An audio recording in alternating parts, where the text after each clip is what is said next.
to mute. Or can we just take it off during break? You can, but we need to turn the volume down so that the speaker, because it's still live.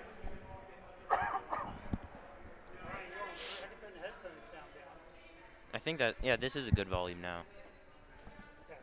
Yeah, this is fine.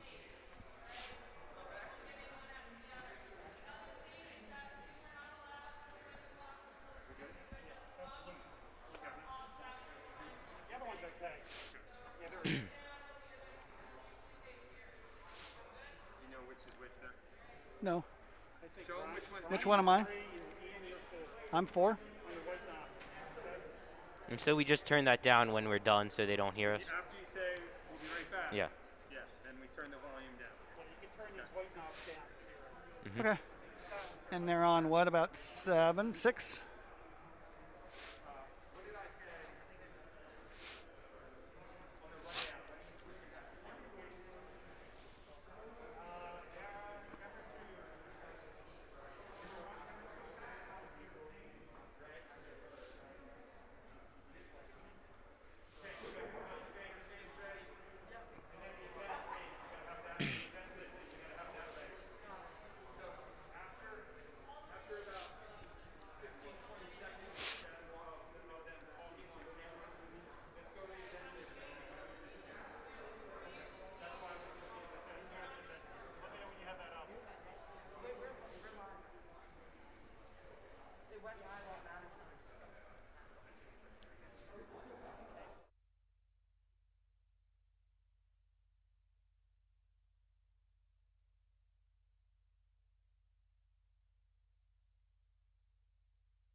Welcome back to Greyhound TV, where today we are covering the first ever swim meet between Archbishop Spalding and Gilman. I'm Ryan Joyce alongside Mr. Brooks. Today, the swim meet looks totally different than it would under normal circumstances due to COVID. Like most sporting events this year, swim meets are being held without crowds. Talking to Coach Lloyd, she said that there's something about swimming in front of a lot of people that amplifies the environment. So we'll have to find a way to mimic that energy and make our own. We will get a taste of that energy right away in the meet's first event, the 200 medley relay. Mr. Brooks, you were Gilman's swim coach for 20 years, and we are excited to have you help us bring this historic meet to our GTV viewers. Can you tell us what to expect in this first event?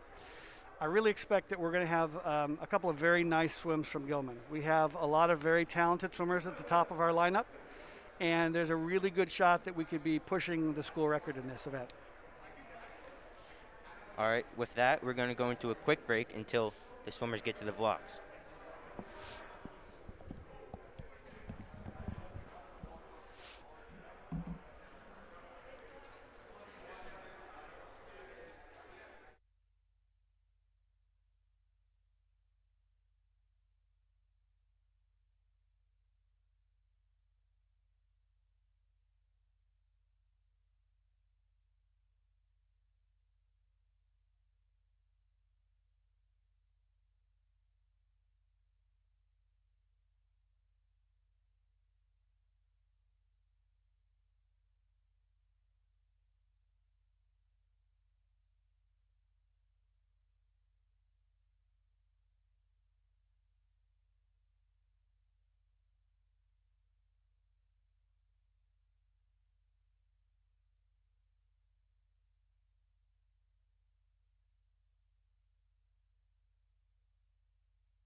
Okay, here we go.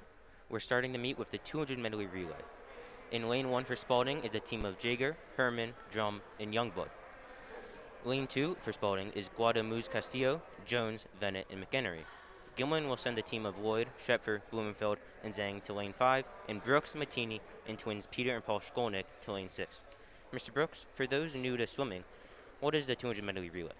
200 medley relay is a 50 of each stroke. The leadoff swimmer will swim backstroke, followed by breaststroke, butterfly, and freestyle. It's a wonderful event because you get to see a little bit about the depth of a team and what they've got coming up. Like you mentioned, the Gilman team with Lloyd, Shepfer, Blumenfeld, and Zhang are looking to break the previous record of 1 minute 38 seconds.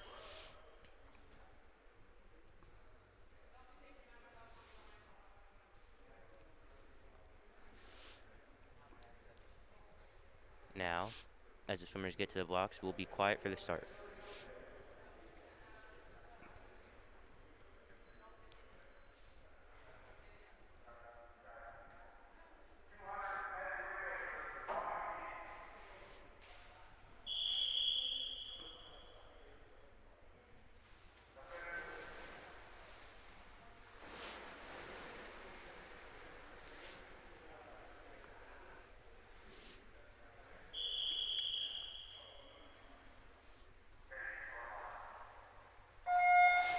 All right, so we see in lanes 5 and 6 for Gilman, we have Bryce Lloyd and Tim Brooks. Lloyd takes an early start in lead. Spalding is both in 3rd and 4th place, while Gilman is holding the 1st and 2nd place.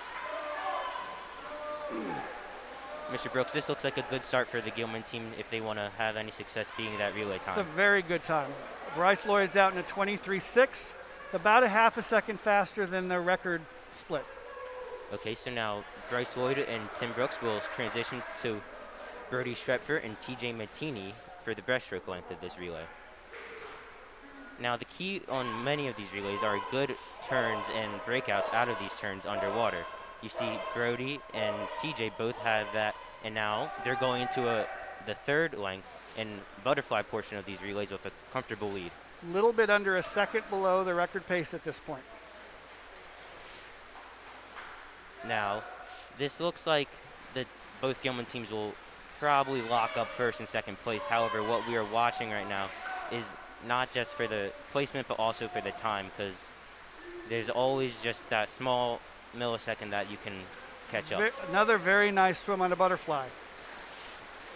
Now, with Eric Zhang closing out for the lane 5 relay with his freestyle. They're going to get this record fairly easily. Really nice swim, turning over here. And the final time is took 2 seconds off the record. A 1:36.09 as Peter Skolnick is finishing lane 6's relay, while lane 1's Spalding relay has just started the free portion of this relay. Lane 6 has finished with a 1 minute 46 seconds .06, and lane 2 for Spalding with a 1:56.04. So wonderful start to the race for Gilman, to the meet for Gilman. That was a really nicely split race all the way through. Every single swimmer was faster than the record, the corresponding record swim. So it says good things about what we're looking and how we're likely to be the rest of the day. And for that relay, did you see any specific part of each swimmer's swim that maybe helped them get to this part, get the record, or was it just? I think overall it was just some really good swimming. There were some wonderful. They were very long and very strong with the underwaters, and I think that really helps these days. That is a critical part of every swim, and it's become more so in recent years. And our kids did a wonderful job of that. Awesome. And as you mentioned, earning a win in this first event is a very strong start for the Greyhounds. And as we mentioned before that first race, things are quite different in this abbreviated swim season. First, Gilman's head coach, Vaughn Smith, cannot be here today due to COVID protocols. And second, Coach Lloyd told me that COVID has limited the team's practice to 1 hour sessions twice a week. However, many of these swimmers on this team are also club swimmers who get to practice outside of school. Mr. Brooks, what do these practices look like, and how do they differ from school practices? Probably the biggest difference is the time that's involved. Many of the club swimmers in the high school season were swimming an hour to an hour and a half a day. Just recently we've been allowed to do 5 days a week. Most club swimmers are swimming 5, 6, if not 7 days a week for several hours at a time. So there's a difference in terms of the yardage and the intensity that a lot of these practices entail. There's also been a challenge, though, this year with the COVID restrictions. Some of the clubs have been in and out of the water. Some clubs have been swimming all the way through. One of the local clubs is actually swimming outdoors early in the morning before school. They've rented a heater to be able to keep the outdoor pool warm because very strong limitations in the space available for indoor pools. In addition to these, I guess, abbreviated practices, what else does this swim season look different for these Gilman swimmers and also Spalding? I think the biggest difference is it's so very, very short. We have about 2 weeks of practice now before this first meet, and we have 2 weeks of meets, and then we're done.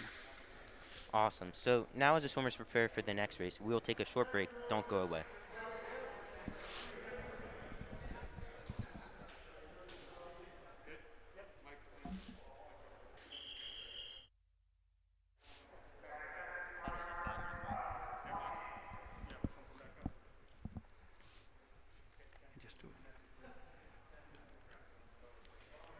All right, as we return to action, we have the 200 free up next. In lanes 1 is open, no one swimming in lane 1. But for Spalding in lane 2, we have Parker Herman. Lane 3, Max Jones. Lane 4, Bryce Lloyd for Gilman. Lane 5, Paul Skolnick. And lane 6, Drew Garvey.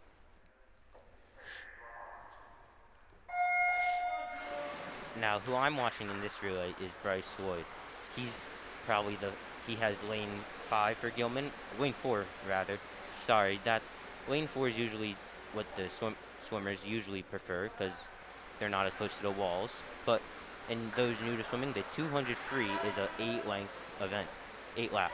Mr. Brooks, what are you looking for in this 200 free from both the Gilman swimmers and the Spalding swimmers? I'm actually looking for this to be one of the better swims of the day. The swimmer that Spalding has swimming today, Max Jones, was 3rd last year in the 500 freestyle at the MIAA Championship. So he's got a good freestyle.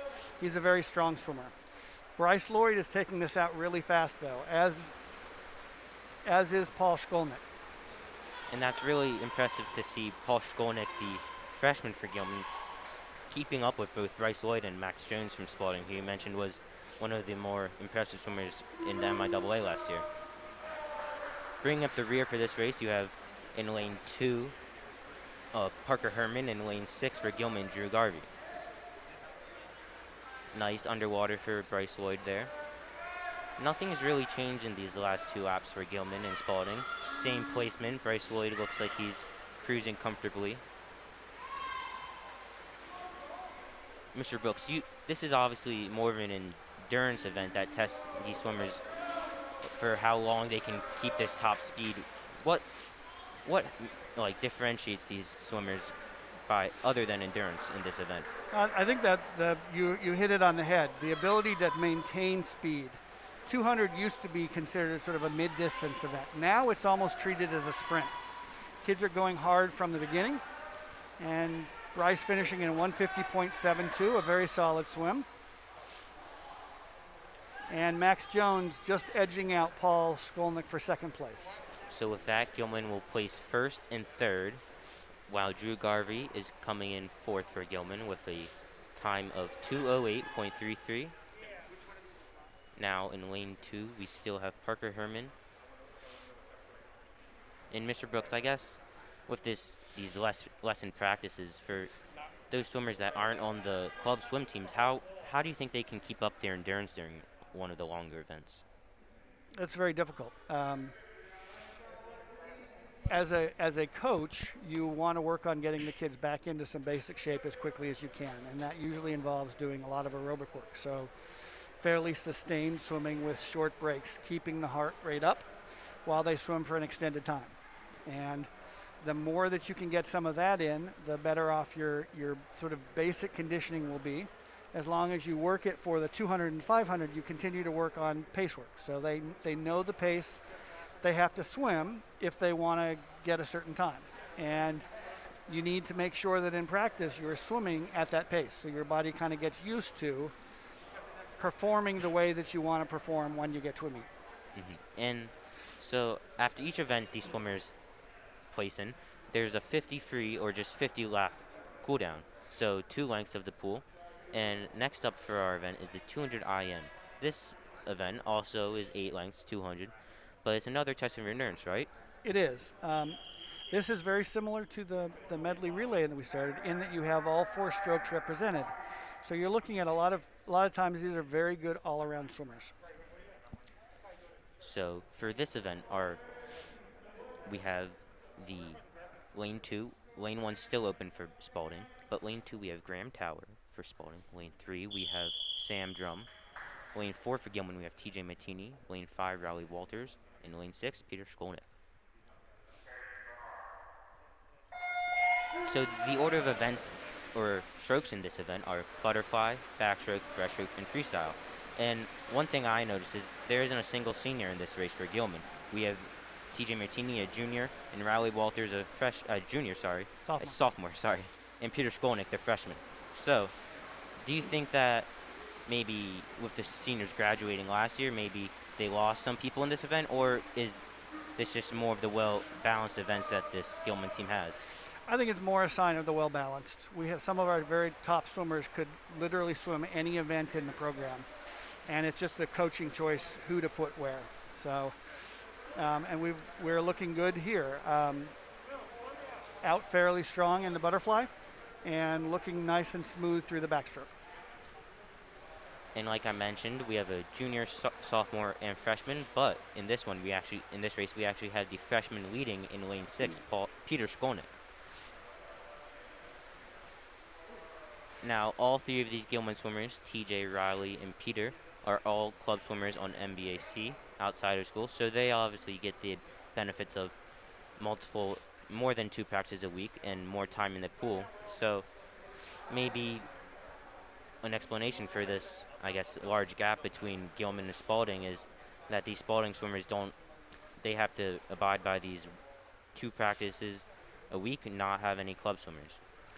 Yes, it's interesting during this breaststroke that things are tightening up again. That's very common in the IM, where you have some people who are perhaps better at the front half and others who are stronger at the end. And obviously TJ and Riley are both stronger breaststrokers and have pulled back on Peter, though they have not caught him yet.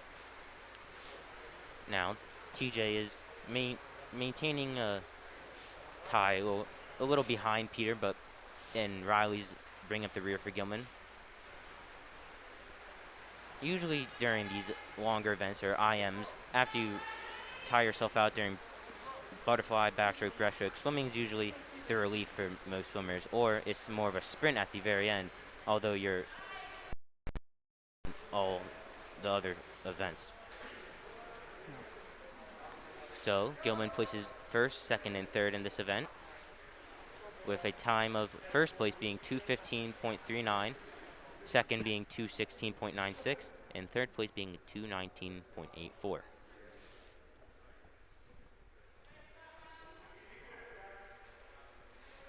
Mr. Brooks, I know you mentioned that more of the well-balanced swimmers swim in this event, but what do you think is the most important maybe stroke in this event? Or is it different for each swimmer?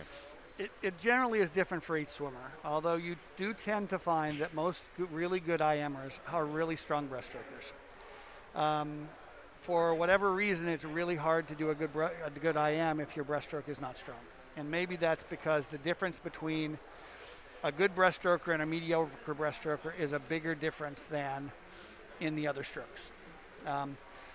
The difference might be close in butterfly, but since butterfly is first, that gives you a little bit less of that, makes that difference a little bit less important. Next up for this meet, we have the 50 free. Now, 50 is only 2 laps, and so it's more of a sprint race. It usually has it's obviously the best freestylers on the team, and these guys look for, what do you think is target time for these swimmers in the 50 free? I think most of our swimmers right now are probably going to be looking to be either in the low 23s or the 22s. For the scoring heat and for the non-scoring heat, probably somewhere in the 24s. You mentioned the non-scoring heat. This is the exhibition. We have 2 fields of 53, an exhibition one where Gilman will have Charlie Nurnberger, Jack White, and Spencer Schmidt in lane 4, 5, and 6. And for Spalding, we have Thomas Gardiner, Jaden Leadbetter, and Tegan Eichenberg.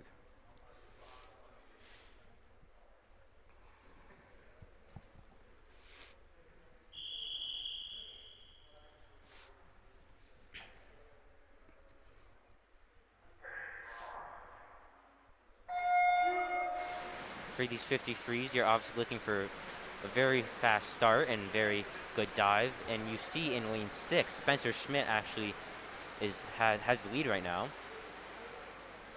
50 free is a very interesting race because at some level it's all about the start and the turn. A start and a turn and a really good turnover. Gilman's looking very strong here. Okay. And with that, Gilman places first, second, third. Top time is a 24.99. So you mentioned that, I guess the most important part of this event is the start and the turns. So for a fast start, you obviously want the best possible dive, but would you rather stay underwater for longer or maybe come up quick and start your strokes? It really depends on how strong your underwater is. For those guys who have worked really hard to have a really efficient, strong underwater, it's worth staying under. And for those guys who haven't mastered that yet, you want to get up and get turning over. Some of the elite swimmers in the country will be underwater enough that they're literally going to take 3, maybe 4 strokes total on the first 25. So they're certainly staying under a long time. Now, finding that breakout point is important, right? You want to find the point where you want to stay underwater as long as you're going to be faster underwater than you would on top. And finding when that is that you need to break out and get started with your swimming on top of the water is a difficult thing. And it's one of the things that coaches often will work on in practices is let's work on this with 5 underwater kicks, then we'll try 6, then we'll try 7, and then we'll go back. And just keep fine-tuning it until you can find what that sweet spot is. So a swimmer doesn't want to stay underwater just to go To as be far underwater. as they can. They just want to have that fast start, and as soon as they feel that they're maybe slowing down, they want to come up. Correct. Now for Gilman, in lanes 4, 5, and 6, we have Eric Zhang, Ian Rayleigh, and Charlie Hiller. Lane 1, 2, and 3 for Spalding are Gabrielle Stone, Jack Youngblood, and Liam McHenry.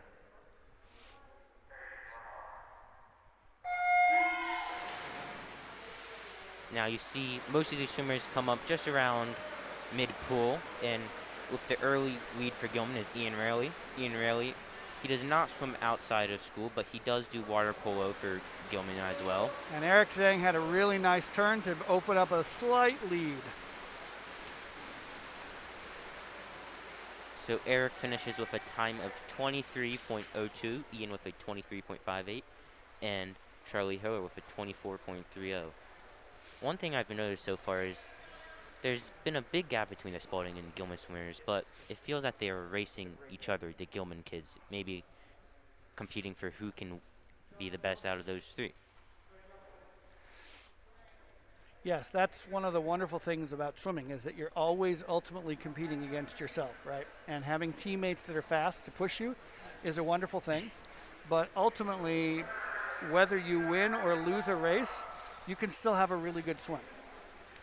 And after this 50 free, there's a break. Usually at this time, the meet divers take over the pool. There's no longer a diving team here at Gilman, so instead, we'll take a short break. Stay tuned, however, as we will be joined by Gilman senior Eric Zhang to give us his impressions of the meet so far. You don't want to miss that interview. We will be back in just about 3 minutes.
Welcome back to Greyhound TV. I'm joined right now by senior and captain Eric Zhang. Eric, you just swam the 50 free. How did you feel about your swim, or did you have a specific time you were shooting for? I felt pretty good.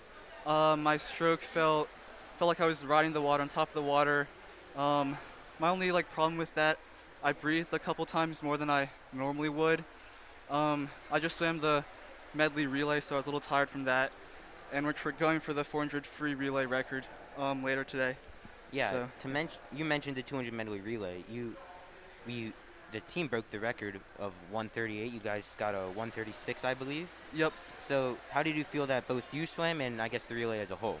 I personally split the fastest that I have ever swam on that leg. I thought everyone else did really well too, and it was just great seeing everyone swim so fast. Awesome. And for the last question, what do you feel that both you and the rest of the team can do to maintain this lead you have over Spalding? Keep swimming strong, make sure our technique is good, swim smooth, just kind of get out after it, really sprint the first half of the race. If we do that, I think we'll keep our lead, and if we go out strong, it'll kind of help us keep going throughout the race. I think that's the most important thing. All right, Eric, thank you so much for joining us, and Yep, good no luck on problem. that 400 free relay record. Okay, thank you.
Welcome back to Greyhound TV.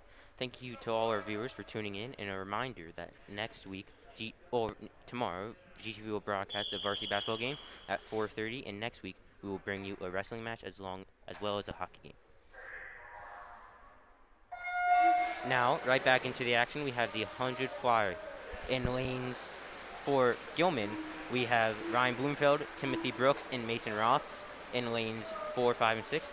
And Ethan Guadamus Castillo, Graham Tower, and Michael Vennett for Spalding. Mr. Brooks, this 100 fly, this is more of a, I guess, sprint race for these swimmers, right? It is. Butterfly is probably the most physically demanding, and it takes a lot out of you, but they're going out on a pretty good clip. And it is a sprint for these guys. They're in wonderful shape. Right now, Gilman has both first and second place, with Spalding trailing just closely behind for third. Mr. Brooks, for this race, who would you say was, I guess, the favorite for both schools? It looks like Ryan Bloomfield's going to come away with the win in this one, but was he the favor going into this event? Probably is. This was a really good race because the top 4 swimmers here all placed in the consolation finals of MIAAs last year. So that's the 9 through 16. All 4 of these guys were there. Now they're also all significantly faster than they were last year. So there have been some nice improvements, and that was a really good-looking race. Oh, yeah, so Gilman came away with first place with a 54.48 by Ryan Blumenfeld, a 55.73 for second place by Timothy Brooks, and a third place by Spalding with a 57.70. So, I guess as a swimmer, when you used to swim, was the 100 fly one of the events that you enjoyed more, or was it one that you kind of dreaded? Frankly, I kind of dreaded it because I never had the endurance to finish a race well. I could get out. I was very much a sprinter. I could get out pretty quickly, but I had a hard time bringing it home. It's Butterfly is one of those races that when it's done well is one of the most beautiful things in the world to watch. But it's very hard to do it well. Yeah, I remember when I used to swim, Butterfly was probably my least favorite event to swim. And speaking of our next event, we have 100 free, and similar to the 50 freestyle, we have 2 heats of this, an exhibition race of 100 free and the scoring heat. So, in lane 1 for Spalding, we have Tegan Eichenberg, lane 2, Gabriel Stone, lane 3, Jaden Leadbetter, lane 4 for Gilman, Drew Garvey, lane 5 for Gilman, Jack White, and finally lane 6 is Spencer Schmidt. So I guess for these people that swim the 100 free for Gilman, are these kind of, like you said, the club swimmers can swim really any event. Are they putting their best freestylers in this event? Well, when we get to the scoring heat, we do have 2 very, very, very strong swimmers that are club swimmers in 4 and 5. Charlie Nuremberger is not, but he is one of the stronger swimmers that we've got. And now, as the swimmers make their way to the blocks, we'll be quiet for the start.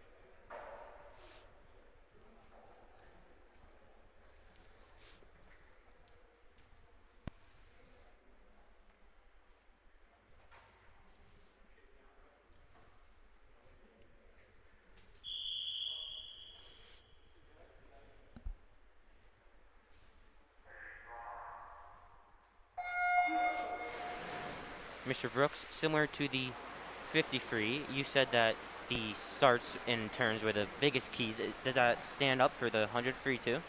It is, maybe slightly less so, because there is more swimming time involved in it. But you still are going to find your top swimmers are the ones that have both good starts and turns and really good underwaters. It's really important if you can do the underwaters well and maintain your speed. Less time on top of the water swimming is more energy that you have. I mentioned that lane 3 had a Spalding swimmer. It actually turns out that no one for Spalding is swimming in lane 3. But in lane 2, Gabriel Stone appears to have lost his goggles, so he has to swim kind of how you would in water polo. And for Gilman, it looks like it's going to be a close race for first between Drew Garvey and Spencer Schmidt. And Drew comes away with the win with a 55.97 for first, 56.54 for second, and a 56.82 for third. And now Spalding coming in with times for fourth place of 1:14.11 and 1:16.50. But I believe that lane 2 would that be a DQ for the race because he stood up to fix his goggles? It depends. Just standing up is not actually a DQ on itself, as long as he didn't push off the bottom when he started again.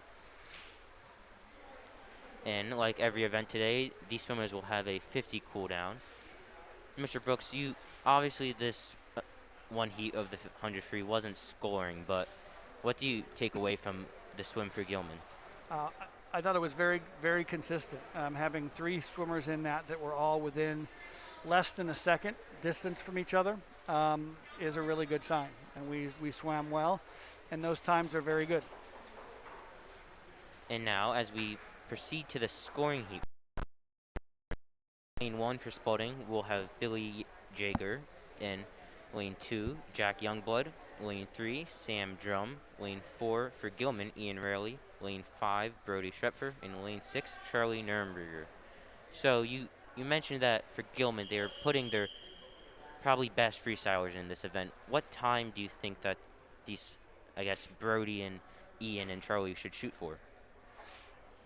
Well, everybody's got their own best time, but I think that there's a very good likelihood that in the middle of the pool we should probably be right around 50 or maybe under it.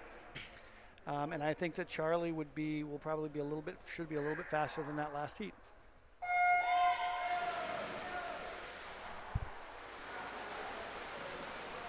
To start out the race, we have Brody and Ian neck to neck with Charlie just behind. Good underwaters from both lane 4 and 5.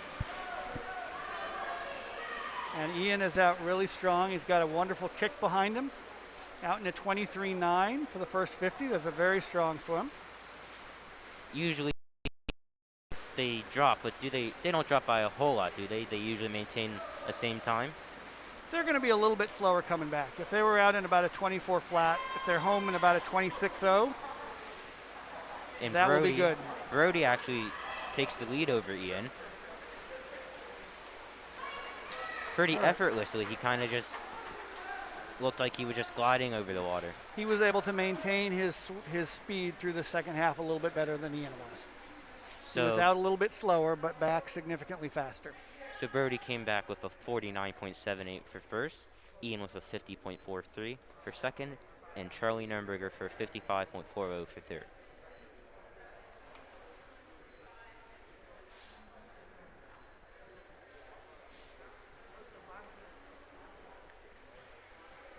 Would you say that these, I guess, swimmers at both heats for 100 free, or more of Gilman's best sprinters rather than endurance? Because I guess we saw that Ian, he had one of the faster times, and then he kind of had to slow down. So would you say that benefits you to sprint out on the first 50, or rather the second one, save up? It really depends on the swimmer. Ideally, you want both halves of the race to be really strong. There are some kids who will be out really fast, and some of that depends on the kind of shape that they're in right now. As a swimmer who plays polo regularly with a club but is not a club swimmer, Ian is probably not in as strong a shape as Brody is right now, and that showed in the second half. So a swimmer right now like Ian needs to be out fast. He needs to get out. That's going to be his strength in the race. Whereas Brody has got a little bit better endurance at this point and is able to bring it home. Now, as we transition to the 500 free, this is the longest event of the day, and it's going from a sprint event to an endurance event, similar to the relay. For this 500 free, Gilman has Paul Skolnick and Peter Skolnick, the two freshman twins, and for lane 3 for Spalding, they only have one swimmer, Max Jones. I expect this to be a really close race because in the 200, Max and Paul were separated by about 2 to 3 tenths. So They looked very similar in what they did.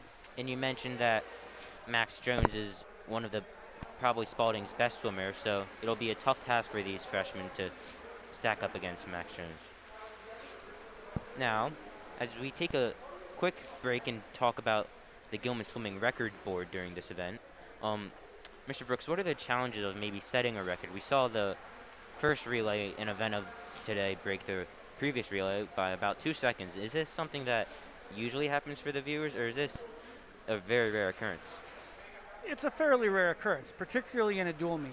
Most of the time, almost all of the records that are up on our board right now are times from a championship meet, which means there's a prelim, there's a final. You've tapered so that the kids are really working towards being at their absolute peak at just the right time.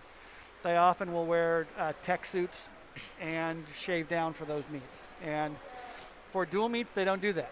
Now, some of the kids here you've noticed have been wearing the tech suits because they're really working and trying to get a couple of records today. But getting a record in a dual meet is fairly rare. It says really good things about the team, that we have the depth and the strength at the top, that's possible.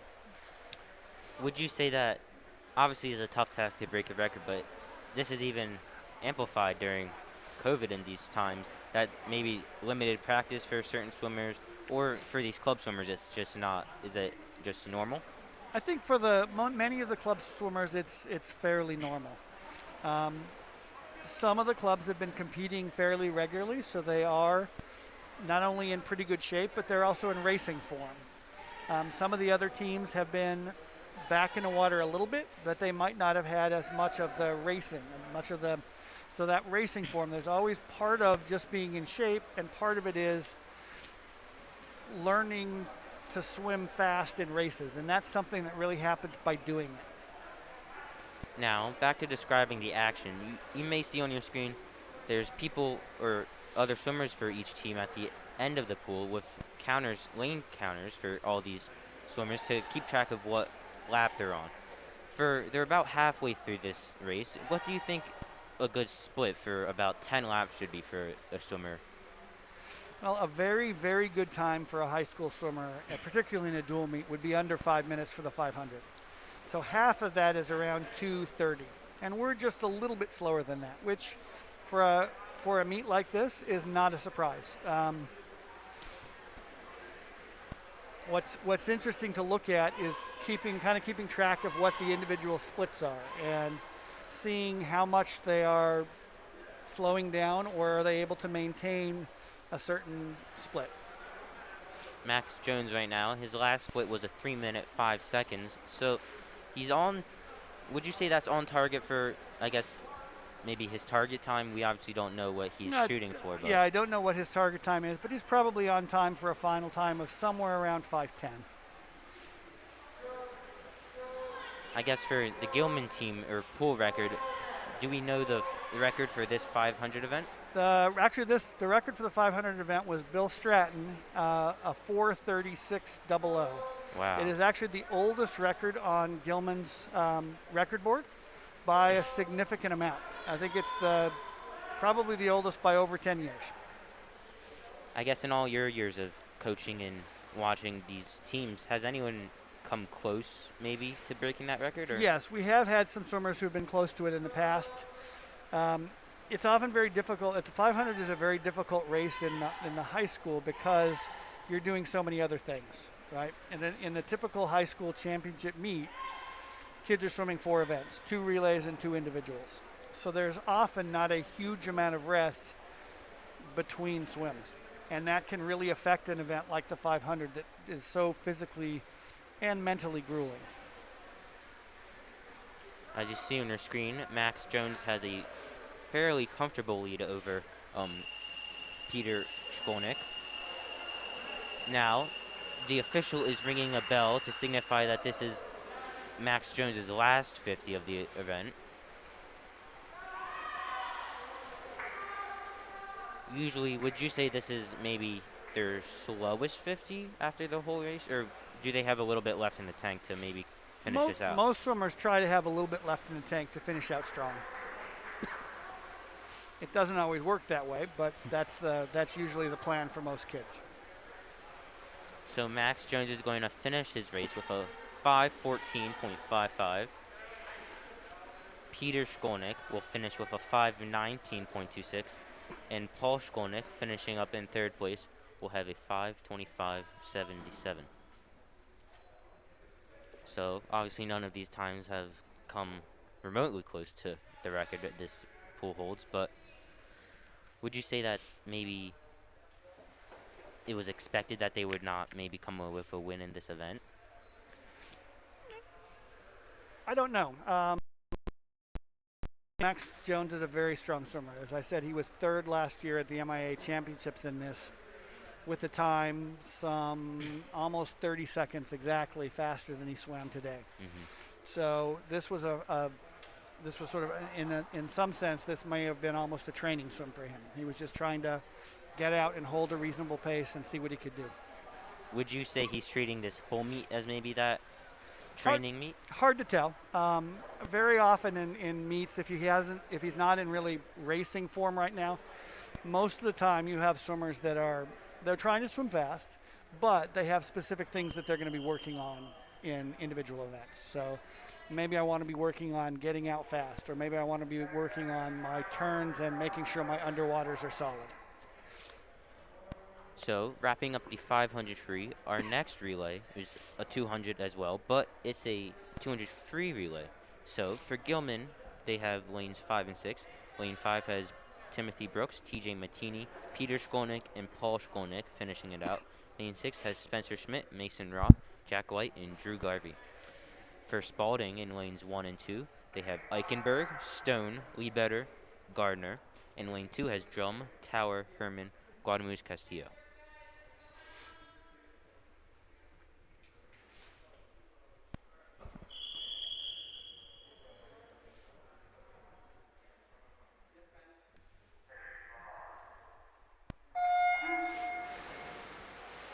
Timothy Brooks has a good dive off the blocks with a good underwater.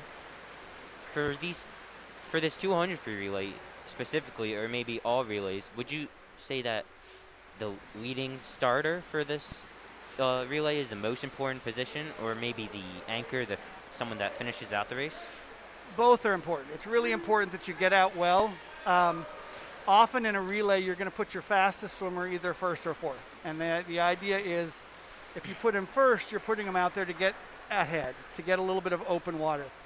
It's advantageous to be swimming when there's not a lot of chop next to you. So if you're in a really close race with somebody, you get the waves from them and vice versa.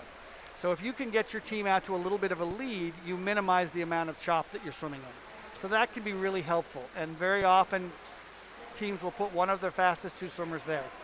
The other thing you want is you want somebody coming home who's really fast and has that mentality to race. And there are some swimmers that are wonderful on the last leg because they can always pull out a close race. And you want those guys at the end of your relay. To finish out the relay for Gilman in lane 5 is Paul Skolnick, and lane 6 is Drew Garvey. It looks like Gilman's going to come out first and second again on this event. But I guess for each of these 50s, would you say that their times are maybe inflated during the relay compared to that of just the traditional, like on the 100 free, that split, because they have the different relay starts? Generally, the relay start is going to help you. So very often, your relay time is a little bit somewhere in the neighborhood of a half second if you've got a good relay start, faster than what you would do on what's called a flat start. So if you're starting from a dead stop. And the reason for that is the way the rules are written, you can be in motion before they touch. You have to still be in contact with the blocks when they touch the wall. But that means that you can be moving already. So you're not starting from a dead stop, and you can use that momentum to get out a little bit farther and a little bit quicker than you would normally. As I mentioned, Gilman came away with the first and second place. The relay in lane 5 had a time of 1 minute 38 seconds and 55, and lane 6 had 1:41.23. So I guess one thing we haven't touched on yet is the scoring of these swim meets. How how many points do you get for first and second or third place, and what does it usually look like total points? Yes, a little bit different this year because the relays are limited to 2 entries per team. Individual events are scored 6 for first place, 4 for second, 3 for third, 2 for fourth, and 1 for fifth. Relays this year are scored 6 for first, 3 for second, and 1 for third. When you add all of that up, it's a little bit different this year because of the change in the relays and the number of entries you have. But generally, you're looking for 86 points as the score that will automatically win you the race. So if you get to 86, you'll win the meet. The next event we have up is the 100 backstroke. Lane 1s, 2 and 3 are Spalding again with Billy Jager, Thomas Gardner, and Parker Herman. Lanes 4, 5, and 6 for Gilman are Bryce Lloyd, Timothy Brooks, and Charlie Hiller. And this is a race that Bryce is going after the school record in. So the school record here is a 51:54 by Connor Wills. And for, I guess, the hundreds of each stroke, would you say a good backstroker can have a time similar to that of the 100 free for a good freestyler? No, generally the top 100 backstrokers are going to be 3 to 4 seconds slower than the top 100 freestylers. As you might have seen, Bryce just had an underwater about halfway off his flip turn, and his first split is a 27.29, so he's roughly on pace. Maybe he has to keep up the speed to break that record we were talking about. But it looks like Gilman's going to come away with first, second, and third again on this event.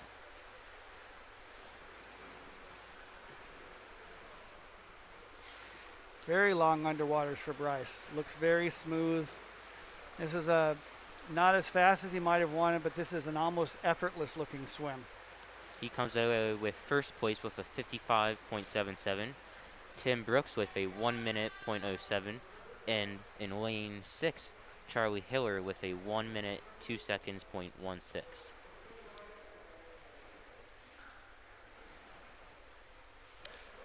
Lane 3 for Spalding got fourth place with a 1 minute 9 second .04, and it looks like lane 2 is going to come away with sixth place, while lane 1 finishes up before.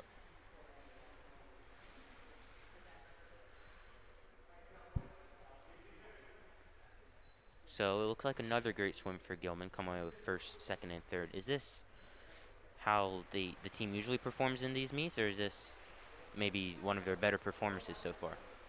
Well, this is our first meet of the year, and you like to see this. We will have some meets later on in this year. St. Joe's is going to be a particularly close and tight meet, as will the St. Mary's meet, which is coming up in about 2 weeks. So they will be a little bit more of a challenge right now, just because they are a little bit deeper, and they have a few more club swimmers at the top end. So, but we are looking really good. We've had a lot of good swimmers and some very good times for this for our first dual meet of the year, and it's been really a pleasure to watch. Now, wrapping up the 100 backstroke, we go into the 100 breaststroke. This is the final individual race of the day, when the last event is another relay, the 400 free relay. But for this 100 breaststroke, we have in lane 1 for Spalding, Ethan Guadamuz Castillo. Lane 2 is Liam McQuarney. Lane 3 is Michael Bennett. Lane 4 is an open lane, so no one will be swimming in that. Lane 5 is TJ Martini, and lane 6 is Riley Walters. So we mentioned in the IM that these TJ and Riley were in it, that usually the strongest IM swimmers are strong at breaststroke, so we see them again in this 100 breaststroke.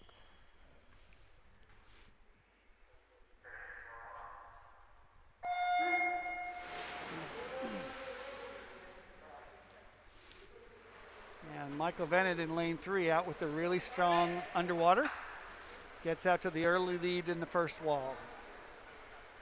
I know we've talked a lot about underwaters today. Is there a specific event that maybe underwaters are more important in, or is it equally important across all events? They're becoming equally important across all events. Traditionally, breaststroke, because it has the formalized, you get one arm pull, one kick, and one dolphin kick.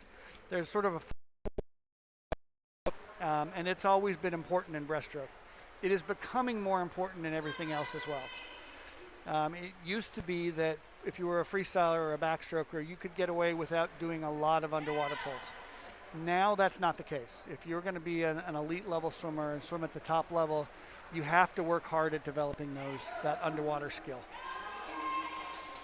And it looks like for breaststroke, the splits are obviously slower than those would be for freestyle, so it stands up what we mentioned during backstroke. First place goes to Michael Vennett of Spalding with a 1 minute 5 seconds. Lane 5 for Gilman, TJ Matini, has a 107.86, and lane 6, Riley Walters, has a 107.68. So one of the maybe few races that Gilman hasn't placed first in, along with the 500 free. Obviously, we don't think that'll hurt them too much because they've come up with first and mainly second and third for the majority of the events. Would you say that for maybe against another school that it'll be very close around the end of the meet, or would there usually be a decided winner by this point? No, they're not necessarily. We've had many meets over the years that have come down to the last relay, and it makes it particularly exciting. And we had one a couple years ago where to win the meet, we needed to come up with first and second in the last relay, and we were able to do that to win by 1 point. So it can certainly make a meet very, very exciting when it comes down to the end. As a coach, you don't like it having to come down to the end because it gets very nerve-wracking.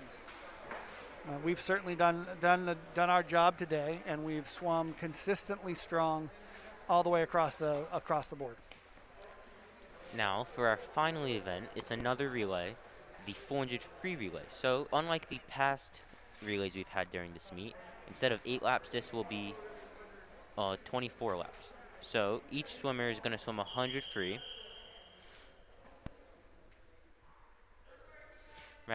16 laps.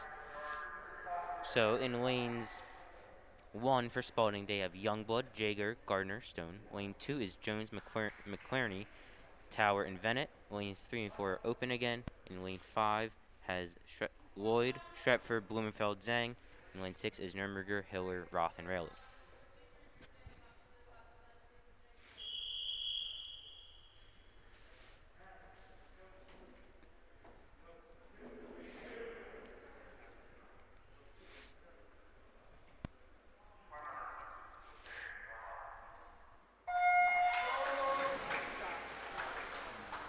Bryce Lloyd has a quick lead in lane 5. So, like all of our relays, each swimmer has their portion, and we mentioned earlier that these times might be just a little bit quicker than what they would be if it wasn't a relay, but nonetheless, these times are usually on target, right? Bryce is out very fast. I know that Bryce is hoping to get the 100 free record, which as the leadoff swimmer in a relay you can do. It's a 47.54 by Max Verheyen, who also got that record as a leadoff of the 400 free relay. So he's coming down. It's going to be close. 47.08. That's a new school record leading off the relay. So we mentioned that Eric Zhang said the team was looking to maybe break the 400 free relay record, which is a 3 minute 16 second .24.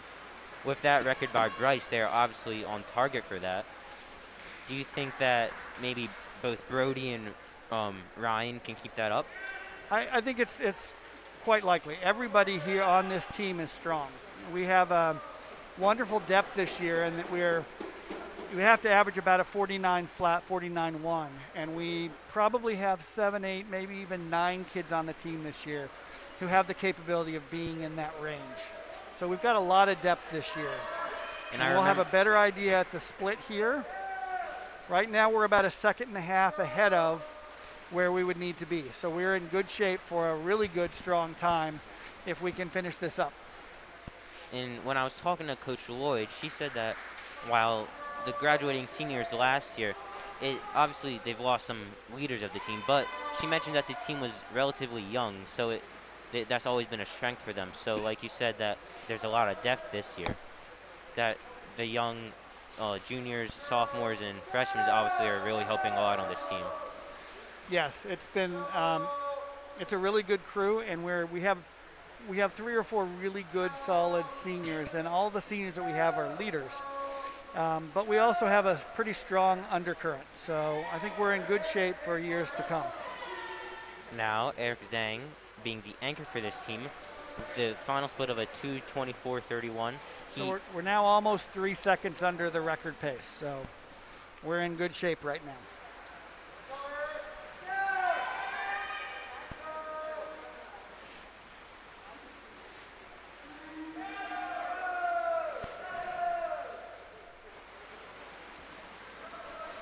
Eric, and also in lane 6 for Gilman, they have a heavy lead and probably going to come away with first and second if nothing too crazy happens. But it does look like Eric's going to beat the record by a good amount. So the record is a 3 minute 16 seconds 2:4, and Eric has just swam the whole relay has swum a 3:11.93. Wow, they destroyed that record. That looked really good from start to finish. So, if I remember correctly, that's the first race is the record broken. This race and Bryce's 100 free to start it out was the record. So 3 school records? Yes, 3 school records on the day out of 11 events. So obviously the limited practice at school has not hurt this team one bit, being able to break 3 records in one meet. I'm gonna have you do something, so stay close. Tremendous day as Spalding is finishing up their last swimmers. So Gilman comes away with first place with that record 3:11.93. Lane 6 comes away with second place with a 3:39.01. Third place for Spalding in lane 2 has a 4:1391. However, it looks like they didn't touch the pad hard enough, so the time has kept running. So do we have a correct time, or? Unsure.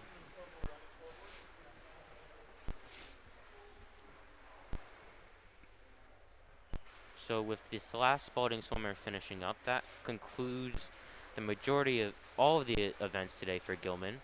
Obviously, a historic meet for them, breaking 3 school records, Bryce Lloyd, and 2 relays. So, with that, thank you all. What a fast and furious afternoon in the pool. How do you see the final scores adding up? Obviously, by a large margin, Gilman wins. Yes, Gilman won. I don't know what the final score is, but Gilman won by a large margin. It was a wonderful swim, wonderful day of swimming from top to bottom. Thank you all again for tuning into our broadcast of today's swim meet. We hope that you enjoyed watching these young men get a chance to put their hard work into a competitive meet. Please join us for tomorrow's basketball game between St. Francis Panthers and the Gilman Greyhounds at 4:30 right here on GTV. With that, I'm Ryan Joyce alongside Mr. Brooks. Thank you for tuning in to GTV.